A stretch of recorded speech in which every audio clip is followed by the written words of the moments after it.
day. Welcome to another episode of the Red Delta Project podcast, your resource for helping you break free of the stressful, dogmatic diet and exercise rat race, helping you get in the best shape of your life on your own terms. Matt Schifferly here, founder of the Red Delta Project, authors of the books Fitness Independence and the new Smart Bodyweight Training, both of which are available on Amazon. Today we're talking about things that we blame for our dietary challenges.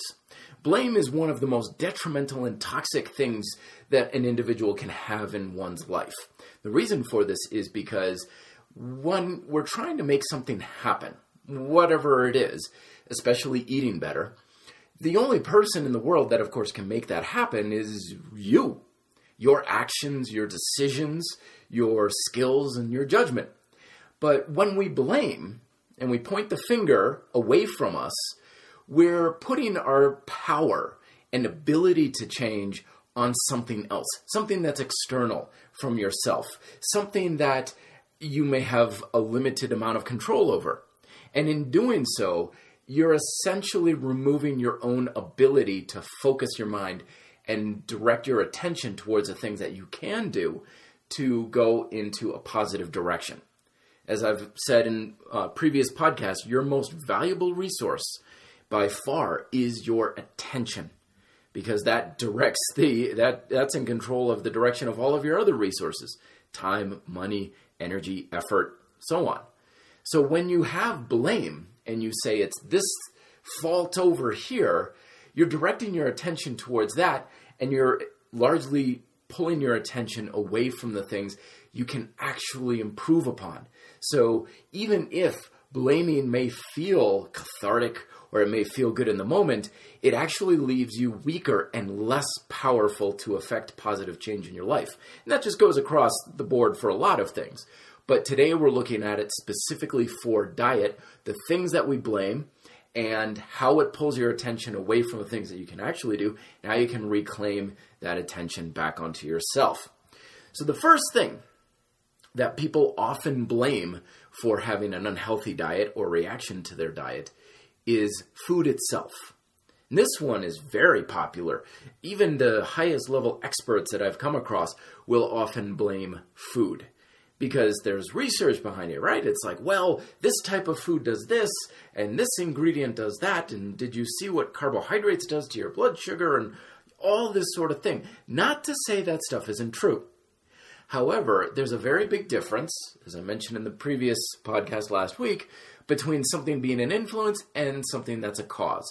And when we point our finger at food and say, it's that cheeseburger's fault, why I'm fat, or it's the carbohydrates that did this to me or whatever, then we're effectively taking an influence and mislabeling it as a cause. And as I said last week, this does a number of detrimental things, but largely it takes it and it places far too much power on that thing, far too much effectiveness that we think is there, and also removes our attention away from the things that we still need to focus on, that we still need to take into account, that are also responsible for the results that you're getting. I can't remember if I did this podcast in the past month, or it might be further back than that, but I talked about the influences of dietary choices. And food is a very strong influence, but it's only one. Other influences are the amount of food that you eat, the pace and the frequency that you eat it. Do you eat a pint of Ben & Jerry's over the course of a week, or do you eat it in one sitting? Even if it's the same thing, you're going to get a different result by the rate of consumption. And there's also the influence of how well or quickly does your body utilize the food that you're eating. Having a Snickers bar over the course of a 4-hour hike is a very different scenario than having the same Snickers bar over like a Harry Potter movie marathon. Your body's utilization and ability to use that Snickers bar is very different.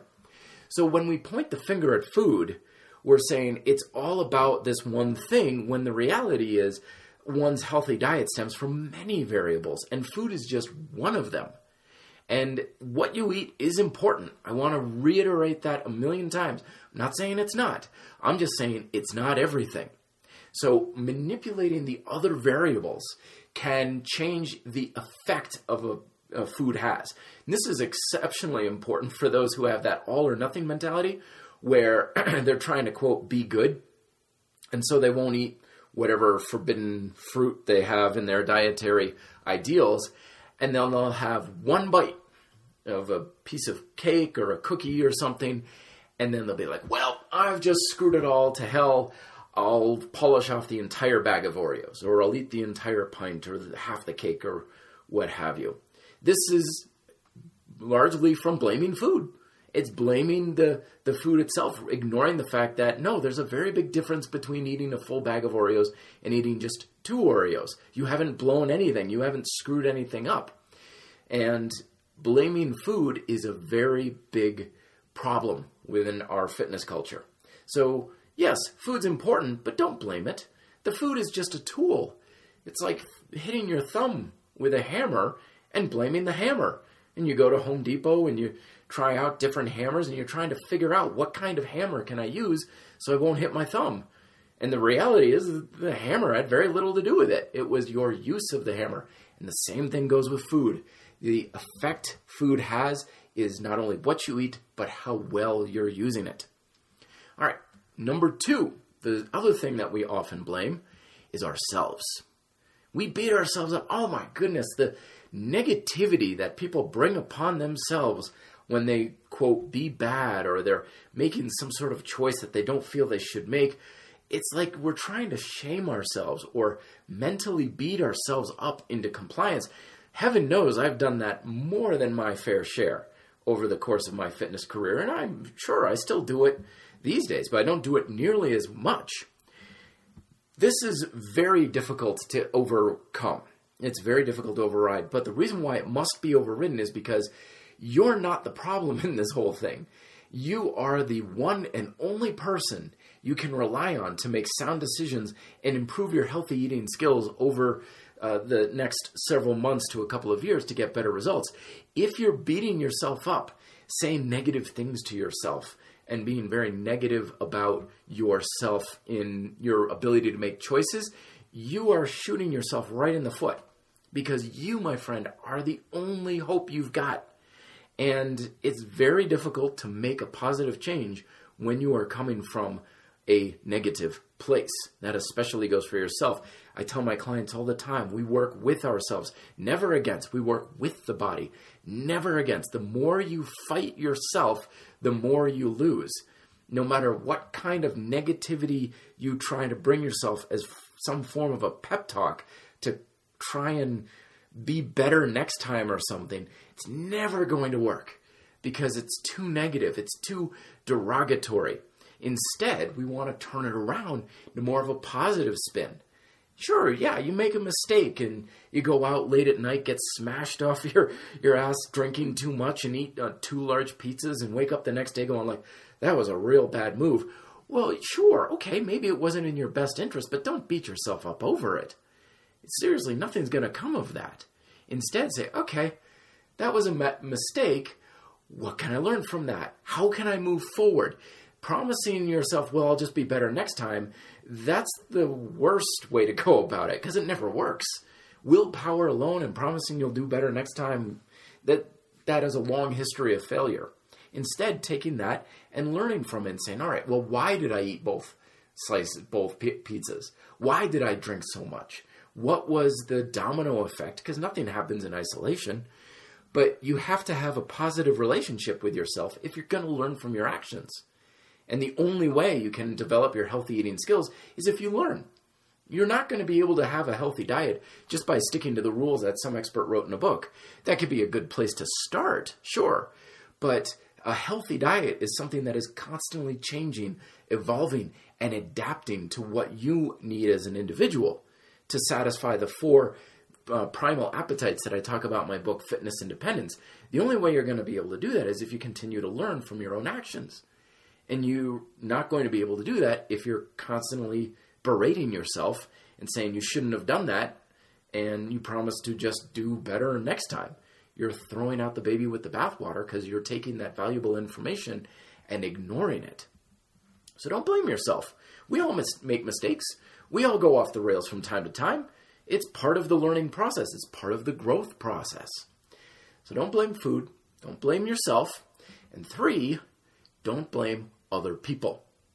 Because other people are certainly a very big influence in one's diet, especially if you're in a situation where you're not preparing a lot of your food yourself. You could be a teenager or someone living at home and someone else is making food. You could have friends or coworkers. It's like, oh, I can't stop eating these chocolates that Mary over there keeps on her desk. If Mary didn't have those chocolates, then I wouldn't be eating them.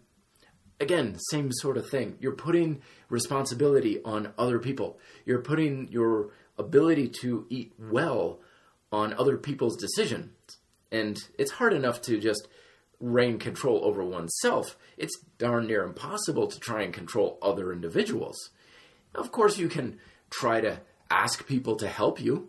If Mary's bowl of chocolates on her desk is a bit much, you'd be like, Mary, any chance you could maybe keep it in a desk drawer? Or could you put something between it so I don't look at it all the time? By all means, ask for help from people. But don't blame other people for the decisions they want. If Jim wants to bring in a dozen donuts every Friday to the workforce, then that's what Jim's going to do. It's more about your relationship with the actions that's important. What can you plan around those sorts of things? Don't blame other people. They're 9 times out of 10, they're just not going to care. They're not going to, they may be like, oh, I'm supportive of your actions and stuff, but they're probably not up late at night thinking, okay, how can I help my coworker lose weight or eat better? They're not on the radar. They've got their own problems to solve. So help other people where you can. Ask for help if you can. But it's not other people's responsibility for you to eat well. With that said, we're now on to number 4. Number 4 is authorities and organizations. This goes with agribusiness, food companies, governmental oversights, FDA, all these sorts of organizations that produce, transport, and make food available often come under a lot of fire from experts and advocacy groups saying, we would all eat a lot better if these other organizations would just get in line and do what as I say. Now, I understand where this is coming from, but at the same time, we don't want to put, again, too much power on something that we can't control, but there's always an agenda. They're like, oh, there's an agenda to make money. There's an agenda to sell more food. That's why they make it super palatable. And to that, I'm like, well, yeah, damn straight. It's called a business. They're in the business of making money. They're in the business of growing corn. Even the government is in business. So your health, if you start eating better, how does that help anybody else improve their business? And the reality is it doesn't. So what's their motivation? Why would they? And I know in a great, perfect, utopian world, it's like, no, they should just change their ways just for the betterment of people. Well, that's great if they can stay in business that way. Take the fast food industry, for example. And people often jump on them saying like, damn it, these people, these organizations, they make food super palatable with fat and salt and sugar to get us, quote, addicted to this food. And to that I say, yeah, damn straight, they're supposed to. And God bless them for doing so. The best way to make food that people are going to eat is to make it as great tasting and as enjoyable and pleasurable as possible. What would you expect a business to do? Oh no, I got a great idea. I'm going to make food that's as bland and tasteless, and it's going to be nutritionally superior to everything out there, but it's going to taste like you're eating cardboard. Yeah, I'm sure that's going to be a good business model. I'm sure that people are going to line up outside the door for that one. I don't blame food companies. I don't blame the government. Because largely, like, it's so hard, even on I can't believe the negativity that always comes out, because the government always comes out with those recommendations, the food guide pyramid, and now I guess it's a plate where it shows portions of like this much should be vegetables and this one should be this and that. Every time they do this, the nutrition and diet Nazis come out of the woodwork and bash and trash talk it like crazy. And I always got to shake my head at that. Because one, I don't think anybody ever pays attention to that stuff. I've been a personal trainer for 15 years. I've talked with countless people about nutrition. Not once has the government recommended nutritional recommendations ever come up in any way, shape, or form. I've never met a single individual who even knows what it is, let alone uses it to base their healthy eating off of. So, I mean, as far as I'm concerned, they could probably take their next recommendations, bury it under a landfill. It would probably have the same effect. And nobody cares about this stuff very much, except for the people rallying against it, right? But the idea is like, well, they're supposed to know what's best for us. But how in the world could they possibly do that?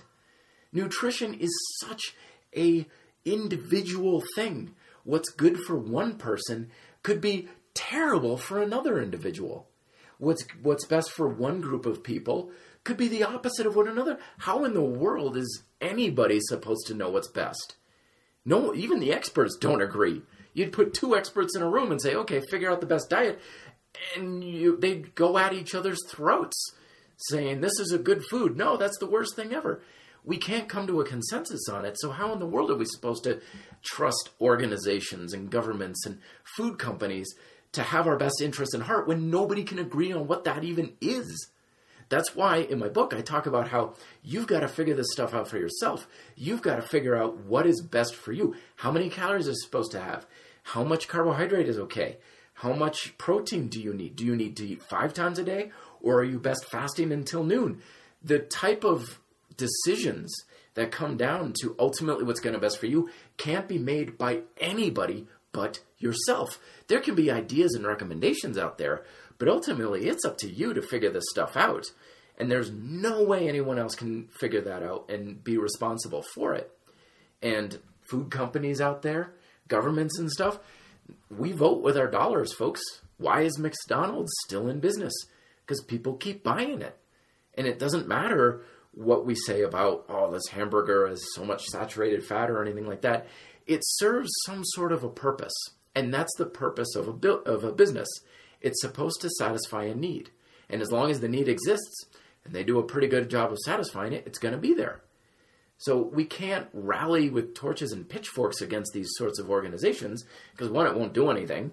While you're standing with your picket sign outside of a burger joint saying, like, don't eat this, it's bad, you'll be passed by 10 people who are physically supporting the business with their dollars, and that's what ultimately matters most. So vote with your dollars on what you think is best. If you think shopping at Whole Foods is best, then shop at Whole Foods. If you think it's best to have to not eat meat, then don't eat meat. Your actions are what are most important. And if someone else says, yeah, well, I feel better eating meat in my diet, then that's what they've got to do. It's not a clear-cut thing. So I think I made my point with that. Organizations, businesses, they're going to do what they want. Let yourself vote with your dollars. The tide is turning in many directions. I mean, hell, I went to 7-Eleven the other day that had organic produce in 7-Eleven. So things are definitely going in a positive way, but we're the ones who are steering the ship with our choices, not with our picket signs. So, they're going to do what they want to do, and we're the ones who should do what we want to do. And ultimately, the consumer's in charge. Okay, that's all I'm going to say about that.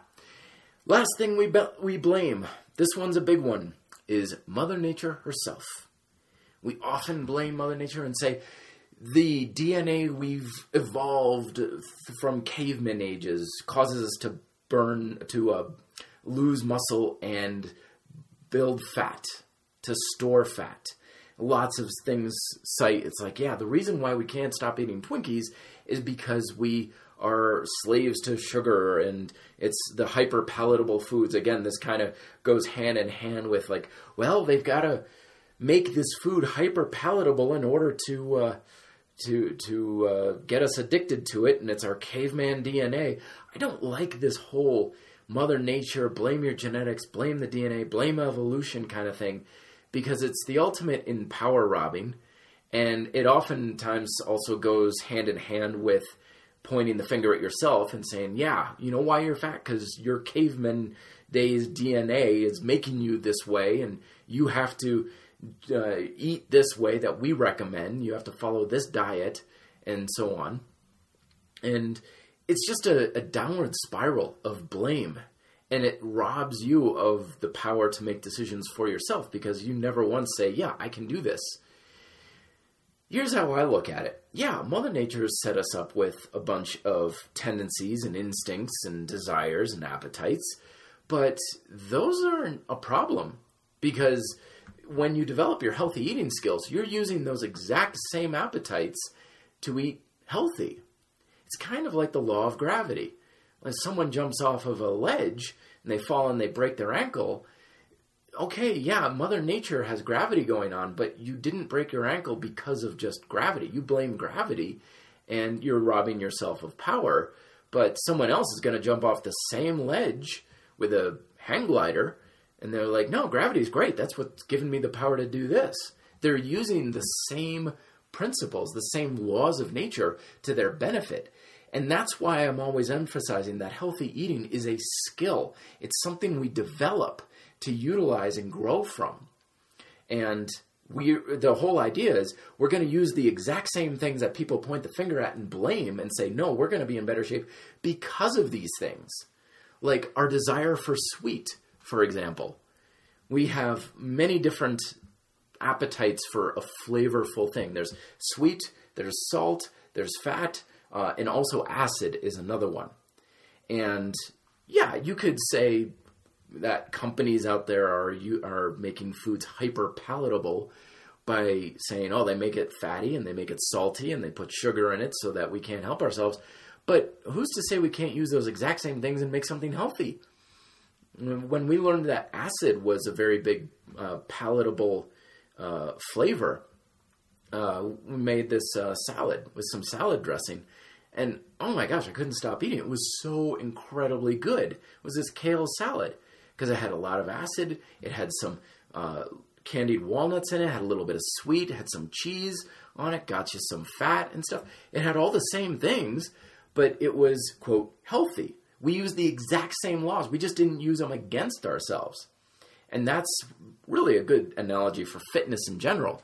These things are going to be happening. We're going to want sweet. We're going to want salty. We're going to want acid. The question is, are you using it to your advantage or your detriment? Other laws that are out there, I'll just off the cuff here, like the law of the path of least resistance. People rally against this all the time. They're like, the path of least resistance sucks. You got to make things hard on yourself. I'm like, what are you talking about? Use it to your advantage. Don't make it hard on yourself to go for a workout. Take your running shoes and leave them right by the door so you don't have to find them. Or have healthy foods in your kitchen ready to eat so that it's easier to eat healthy foods and foods that you can't help yourself. Like, oh, I just can't stop from drinking beer or whatever. It's like, good, you don't have beer in your house. You go out to the bar to get it, so it's not in sight, in mind. You're using the same law of path of least resistance, but you're using it to your advantage. So the point I'm trying to make is Mother Nature is not the enemy. If we're having trouble with the natural setup that Mother Nature gave us, it's our fault. We're the ones who are screwing it up. We're not using it to our advantage. And that could go for everything here. Food, ourselves, other people, authority and organizations, Mother Nature.